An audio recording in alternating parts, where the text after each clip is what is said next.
Terima kasih atas kesempatannya. Nama saya Rizky Amerwati, NIM 2017-210629. Di sini saya akan membahas mengenai proposal kredit yang telah diajukan. Nah, yang pertama itu menjelaskan mengenai tujuannya. Ada 3, yaitu struktur kredit, terus tujuan pembiayaan, dan yang ketiga itu sumber pembayaran kembali. Struktur kredit sendiri itu digunakan sebagai pengajuan fasilitas kredit berupa pinjaman installment, dan tujuan pembiayaan sendiri itu fasilitas yang diajukan untuk digunakan pengadaan barang dagang. Terus yang sumber pembayaran kembali itu yang pertama ada fast way out. Fast way out itu keuntungan dari warung mie ayam tenda biru. Yang kedua itu ada second way out. Second way out itu likuidasi jaminan dari barang yang sudah dijaminkan. Selanjutnya membahas mengenai latar belakang. Latar belakang dari mie ayam tenda biru, yaitu dimiliki oleh Pak Pardi 52 tahun. Mie ayam tenda biru ini sudah berdiri selama 6 tahun, kurang lebih 6 tahun, dan berdirinya di Jalan Kayun Pasar Wisata stand nomor 24. Mie ayam tenda biru ini sendiri dikelola oleh Pak Pardi sendiri dan dibantu dengan beberapa karyawannya. Sebenarnya Pak Pardi sendiri ini memiliki beberapa usaha yang lainnya selain mie ayam, hanya saja yang bersangkutan tidak mau membahasnya lebih dalam. Dan dalam waktu dekat ini, biasanya menjelang puasa itu diperkirakan omset akan naik drastis. Untuk itu, debitur membutuhkan dana lebih untuk memenuhi permintaan pembeli mie ayam tenda biru itu sendiri. Selanjutnya, mengenai latar belakangnya lebih dalam akan dijelaskan oleh rekan saya.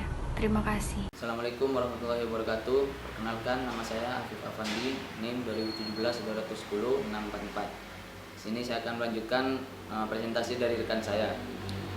Pada memorandum kali ini YBS mengajukan fasilitas kredit pinjaman installment. Adapun struktur kredit yang kami ajukan adalah sebagai berikut. Fasilitas pinjaman installment, plafon 250 juta, suku bunga 13%, provisi 0,5%, biaya admin 300.000, jangka waktu 12 bulan. Keunggulan warung mie ayam tenda biru Pak Pardi dibanding food court makanan yang ada di wilayah Kayon adalah tawaran harga makanan yang murah, enak, dan dijamin keberhasilannya. Dikatakan murah karena jika ingin makan mie ayam dengan ST saja cukup mengeluarkan uang sebesar 15.000 saja. Sangat murah bagi pegawai kantor dan mahasiswa.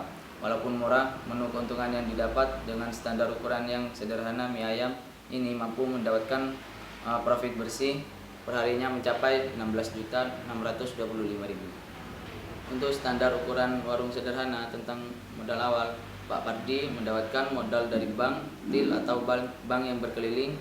Beliau pun tahu AO tersebut dari beliau pun tidak tahu AO tersebut dari bank mana. Sejumlah 35 juta dan sudah dilunasi dengan sistem pembayaran per minggu. Saat 1,5 tahun pertama beliau ingin mengembangkan usaha, menambah jumlah makanan yang dijual. Pak Pardi kembali melakukan kredit yang sama dan dengan jumlah yang berbeda dari peminjaman pertama, dan sistem pembayaran dicicil lagi dengan sistem per bulan. Melihat semakin banyaknya pelanggan saat ini, Pak Pardi sangat butuh uang untuk mengembangkan usaha dan berniat merekrut karyawan agar dapat membantunya supaya bisa melayani lebih banyak pesanan. Saat kami tanya membutuhkan modal berapa untuk mengembangkan usahanya, beliau menjawab setidaknya membutuhkan 250 juta untuk pengembangan usahanya dan bersedia menjaminkan hunian rumah yang terletak di Jalan Adiwietarman nomor 28 Surabaya. Jika diuangkan pun jaminan yang ditaksir masih laku senilai 300 juta. Melihat prospek pasar Pak Pardi sangat bagus karena faktor penawaran harga murah dan tempat yang sangat strategis, pelayanan yang ramah pula. Dengan adanya tambahan biaya pengembangan modal melalui kredit ini, kami yakin membantu UKM yang kecil untuk bisa berkembang menjadi lebih besar dan membantu perekonomian. Serta melihat karakter Pak Pardi yang telah melakukan 2 kali kredit dengan hasil kredit lancar dan tepat waktu. Kami selaku mahasiswa perwakilan dari Bank STY Perbana Surabaya sangat yakin jika memberikan kredit kepada Pak Pardi layak diberi kredit. Sangat kecil akan risiko gagal bayarnya. Terima kasih. Selanjutnya akan dilanjutkan oleh rekan saya. Terima kasih atas kesempatannya. Nama saya Denny, NIM 744. Di sini saya akan melanjutkan presentasi dari rekan saya. Di sini saya akan menjelaskan mengenai analisa kualitatif. Yang pertama adalah dari aspek manajemen.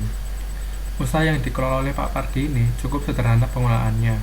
Beliau tidak menerapkan strategi manajemen, melainkan secara spontan. Namun, beliau memiliki aset tetap berupa stand di pasar wisata Kayon yang digunakan untuk menjual mie ayamnya. Sehingga biaya untuk berdagang cukup efisien karena tidak mengeluarkan biaya sewa tempat. Aset tetap ini dapat digunakan untuk agunan kredit calon debitur jika permohonan kredit beliau dinilai layak.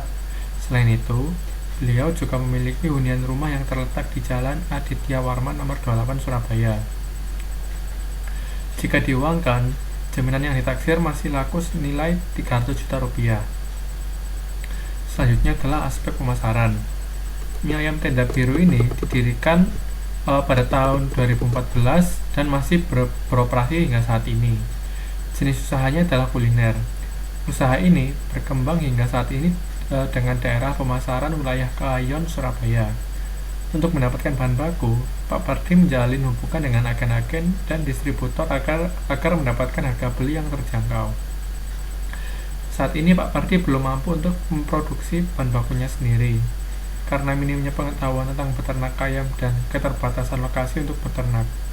Hal ini menyebabkan pembengkakan harga pokok produksi. Untuk pemasaran mie ayamnya, Pak Pardi hanya menggunakan spanduk agar dagangannya diketahui oleh pembeli. Beliau menetapkan harga jual yang cukup terjangkau, yaitu sekitar Rp15.000 per porsi. Selama 6 tahun beroperasi, mie ayam tenda biru sudah dikenal oleh masyarakat sekitar, sehingga beliau dapat menghasilkan laba bersih sekitar 16.625.000 per bulan dari warung mie ayam tenda biru. Sekian dari saya, selanjutnya akan dijelaskan oleh rekan saya. Terima kasih atas kesempatannya. Nama saya Silvi Bayu Permatasari dengan NIM 2017-20775. Saya akan menjelaskan tentang analisa kuantitatif dari mulai laporan laba rugi dan laporan posisi keuangan atau neraca dari warung mie ayam tenda biru yang dimiliki oleh Pak Pardi yang berdiri sejak 6 tahun lamanya terletak di Jalan Kayon, Pasar Wisata Stan nomor 24 Surabaya. Saya akan menjelaskan tentang laporan laba rugi terlebih dahulu.